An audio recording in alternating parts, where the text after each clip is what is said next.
राधे राधे। तपस्या से शिवलोक की प्राप्ति कैसे की जा सकती है, आइए जानते हैं। शिव पुराण के अनुसार शुद्ध कर्म करने वाले एवं अत्यंत शुद्ध व तपस्या से युक्त जो मनुष्य प्रतिदिन शिव जी की पूजा करते हैं वे सब प्रकार से वंदनीय हैं। शिव जी की कृपा मूल हेतु तपस्या ही है।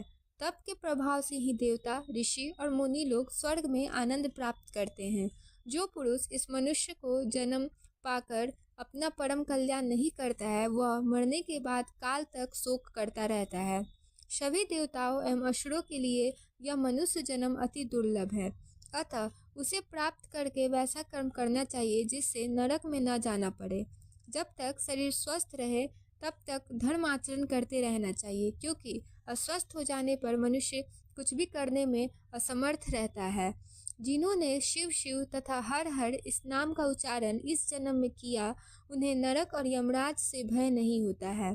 संसार रूपी महारोगों का भी नाश करने वाला एक मंत्र शिव नाम ही है।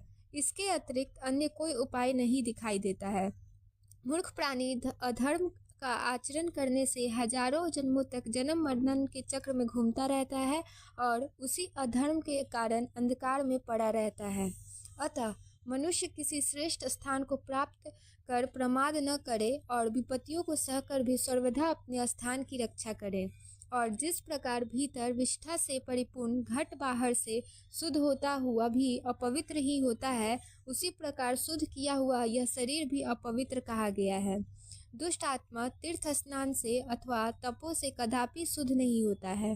भाव दुष्ट मनुष्य भले ही संपूर्ण गंगा जल से तथा पहाड़ भर मिट्टी से भाली भांति जन्म भर स्नान करता रहे फिर भी शुद्ध नहीं होता। गंगा आदि तीर्थों में मछलियाँ तथा देवालों में पक्षी नित्य निवास करते हैं, किंतु वे भावहीन होने के कारण फल नहीं पाते। इसी प्रकार भाव दुष्ट को तीर्थ स्नान एवं दान से कोई फल प्राप्त नहीं होता है। ज्ञान रूपी निर्मल जल से और वैराग रूपी मूर्तिका से मनुष्य को अविद्यारूपी मूल मंत्र लोप की दुर्गति दूर हो जाती है।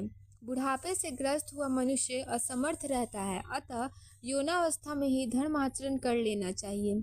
जो द्विज प्रातः काल उठकर आलस्य रहित होकर एकांत में प्राणायाम करता है और जरा और मृत्यु को जीतकर वायु के समान गतिशील होकर आकाश में विचरण करता है तथा प्रशंसनीय सौख्य एवं परम सुख प्राप्त करता है।